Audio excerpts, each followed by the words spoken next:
आज के वीडियो में हम देखने वाले हैं हमारे कक्षा 10वीं के हिंदी विशिष्ट के जो है आंसर की किस प्रकार से आपका पेपर था और क्या कहते हैं इसके सही आंसर। सबसे पहले आपका कि सूरसागर का सबसे चर्चित प्रसंग है, तो दोस्तों सूरसागर का जो सबसे चर्चित प्रसंग है वो है भ्रमर गीत। तो यहाँ पर आपका पहला भ्रमर गीत लग जाएगा। दूसरा आपका पूछा गया कि परंपरा बनाम आधुनिकता पाठ के लेखक कौन थे, तो इसके लेखक थे द्विवेदी जी हैं, हजारी प्रसाद द्विवेदी जी। तो यहाँ पर आपका तीसरा बिल्कुल लग जाएगा दूसरे में। तीसरे आपका नर्मदा का उद्गम स्थल है, तो दोस्तों नर्मदा का उद्गम स्थल जो है वो है अमरकंटक है। तो यहाँ पर आपका तीसरा अमरकंटक लग जाएगा। चौथा आपका था कि देवकीपुत्र में समास है, तो दोस्तों देवकीपुत्र में यहाँ पर जो है तत्पुरुष समास है, तो यहाँ पर जो आपका तत्पुरुष समास यहाँ पर कवाला सही हो जाएगा। अगला आपका कि अद्भुत रस का स्थायी भाव होता है, तो अद्भुत रस का स्थायी भाव दोस्तों होता है वो होता है विस्मय। ठीक है, तो आपका यहाँ पर विस्मय लग जाएगा। ठीक है, रिक्त स्थान चलिए देख लेते हैं। रिक्त स्थान में आपका है चतुर्चितेरे कूर पंक्ति द्वारा लिखी गई है, तो ये जो पंक्ति है दोस्तों ये बिहारी द्वारा लिखी गई है। ठीक है, आप भाषा समझ सकते हैं, सूरदास जी लिखते हैं तो ब्रज में लिखते हैं, लेकिन ये अवधि में लिखी गई है इसलिए बिहारी द्वारा लिखी गई है। अगला आपका आधुनिकता का विरोध करती है, तो दोस्तों आधुनिकता जो है यहाँ पर संप्रदाय का विरोध करती है। ठीक है, क्योंकि आधुनिकता क्या है एक दोस्तों गतिशील प्रक्रिया है, जबकि संप्रदाय क्या है एक स्थिर प्रक्रिया है। ठीक है, तो जो गति और स्थिर ये दोनों एक दूसरे के विरोधी है।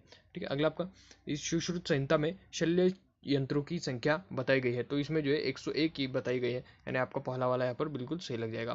ठीक है, अर्थ के आधार पर वाक्य के भेद होते हैं दोस्तों, तो अर्थ के आधार पर वाक्य को 8 भेदों में विभाजित किया गया, तो यहाँ पर 8 आपका सही लग जाएगा। अगला है जिसके प्रति स्थायी भाव उत्पन्न हो वह कहलाता है, तो दोस्तों उसे हम कहते हैं उद्दीपन। ठीक है, जिसके प्रति उद्दीपन उसे हम कहेंगे उद्दीपन।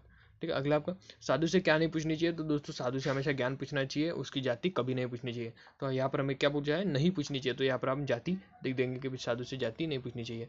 अगला पंजाब केसरी किसे कहा जाता है। ठीक है, दूसरा प्रश्न है पंजाब केसरी के नाम से कौन प्रसिद्ध है, तो दोस्तों लाला लाजपत राय आपके बुक में वर्णन है।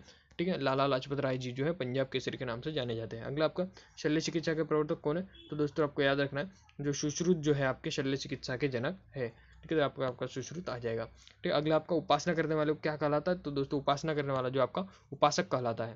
ठीक है, अगला आपका रस के कितने अंग होते हैं, तो दोस्तों रस के कितने अंग होते हैं, तो दोस्तों रस के आपको याद रखना है, रस के यहाँ पर 10 रस के 10 जो है यहाँ पर। ठीक है, भाव नहीं पूछा हमें, यहाँ पर अंग पूछा है दोस्तों, तो थोड़ा सा हमें कंफ्यूज हो गया। तो यहाँ पर हमें रस के 4 अंग है, स्थायी भाव, विभाव, अनुभव, संचारी भाव। ठीक है, और इसकी लिंक भी डिस्क्रिप्शन बॉक्स में दे दूंगा पूरा पीडीएफ की, जिससे आप जो है उसमें आंसर भी रहेंगे, सब कुछ चीज़ें आप जो है डाउनलोड कर पाएंगे। ठीक है, तो ये यहाँ पर देखिए आप सही जोड़ी जमा लेते हैं हम विनय पत्रिका, तो दोस्तों विनय पत्रिका जो है यहाँ पर तुलसीदास जी द्वारा लिखे गए हैं ग्रंथ है। ठीक है, महाकाव्य है ये। अगला गेहूं और गुलाब, तो गेहूं और गुलाब यहाँ पर रामवृक्ष वेणीपुरी द्वारा लिखा गया है। लोक संस्कृति की स्मृति रेखा, तो ये यात्रा वृत्तांत था। ठीक है, करुण रस का स्थायी भाव था शोक, और वक्रोक्ति आपका अलंकार है। और जो बाकी प्रश्न उत्तर है वो भी काफ़ी सरल है। ठीक है, और मैं जो इसका आपको जैसे ही हो जाता है कुछ समय बाद जो है इसका आपको फुल सॉल्यूशन जो है अपलोड कर दूंगा। ठीक है, तो आप डिस्क्रिप्शन बॉक्स चेक कर सकते हैं, वहाँ पर इस प्रकार से जो ऑब्जेक्टिव का सभी कुछ सॉल्यूशन आपको मिल जाएगा। ठीक है दोस्तों, तो मिलते हैं नेक्स्ट वीडियो में और किसी नए टॉपिक के साथ। और अगर आपको कोई भी किसी भी प्रकार की अगर समस्या आती है तो आप जो है मुझे डिस्क्रिप्शन बॉक्स में कमेंट जरूर कीजिएगा। ठीक है, चलिए मिलते हैं नेक्स्ट वीडियो में।